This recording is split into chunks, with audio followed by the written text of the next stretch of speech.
by the way? The guy hasn't lost anything since stage 2 at Bristol. He has been a dominant performer. Let's see how he does with 4 laps to go at the end of stage 2. Oh, the 10's getting spun in the outside wall. And then he gets tagged as well. Right as they're coming up to speed, the caution comes out.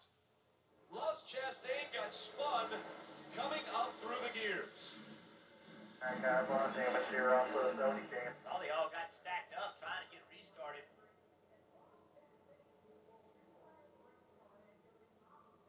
You see the damage to the 15 as well. So Colby Howard, the 19-year-old from South Carolina, the front end damage to that. Ross Chastain shaking his head, can't believe it. So you can see a little bit late here, but it looks like obviously probably some contact from behind, but we don't know how it started. There was a big checkup and an accordion. Looks like there was a big accordion affecting that outside line either before, here we go. So watch the 20 car. The 10 rolls up on the 8, has to lift. And the 20 gets into the 10, the 39 gets into the 20. Oh, gosh.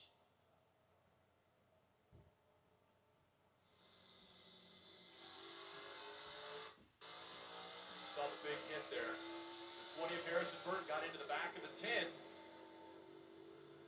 Ready? Ready. Oh, man. Green flag, green flag. Lifted the wheels right off. Contact.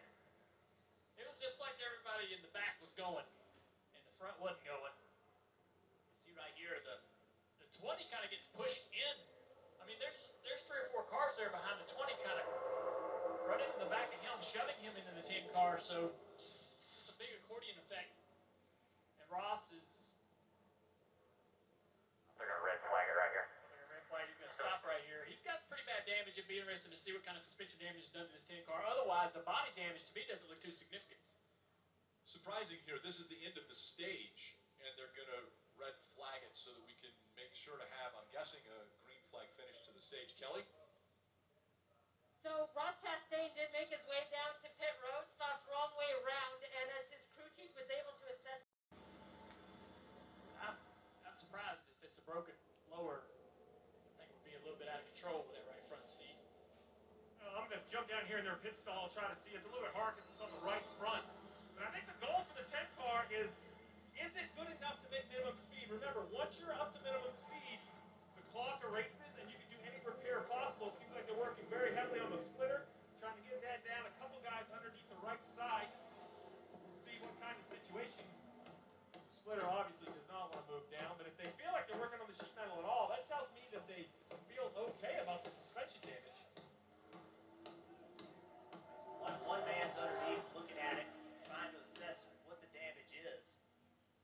And remember, they're on a clock right now. So there's a clock that starts, and they are doing all these repairs, and the goal is to get to minimum speed. They have to be able to run a lap at minimum speed. Well, there probably isn't going to be enough time in stage 2 to hit that minimum speed. So anytime they come back to pit road, it counts on that clock. Not remaining. That's a great point, Rick. If they take the green with 1 lap to go, that lap will not get to minimum speed. It won't erase that clock. That's why I think they're wise to spend as much time as they can right here. You see the mechanic underneath with a couple wrenches in hand. Looks to me like he's working maybe on the steering components of that car. Even if you lose a lap here, you have to get the car repaired enough, because you said it, Rick, you're not going to have another time. That clock you talk about is total time on pit road. From when you enter to when you exit, you have 6 minutes, which seems like a lot, but I can tell you the sand runs through that hourglass quick. Getting close. And they are coming to green, so right now they're putting the right front tire back on. They're going to try to get him back out there so that he'll probably be up to speed by the time he gets to the start-finish line, because they'll already be coming through, but he's not going to have anybody to push him. Marty.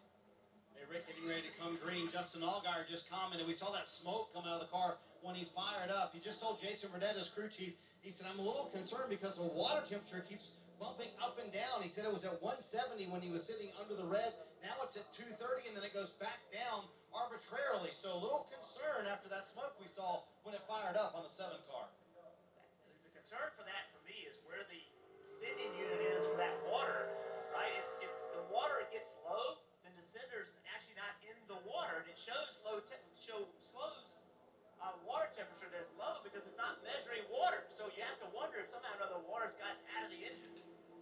one lap sprint to the end of stage 2. Let's see how it goes this time. The 98 back into the gas. Pulling away on this final lap of stage 2.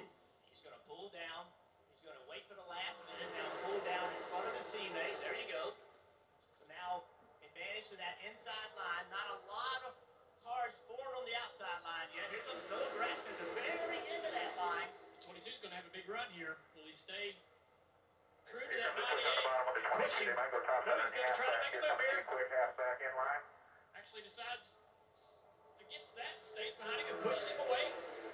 Look at that third lane. There's that Noah Gragson that Kate hit it just a little while ago. He's on those tires. It's the last chance to get points before the end of the race.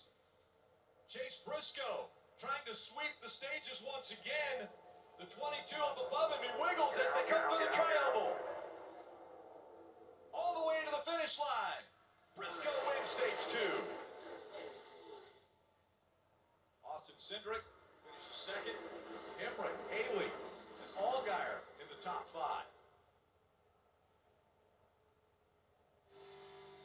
Chase Briscoe started the season saying he thought it would take 8 wins in 2020 for him to be looked at as a potential for a cup ride. Well, he's already got 8 wins, and he's won 2 stages here at Talladega. Can he win the race? Stay with us.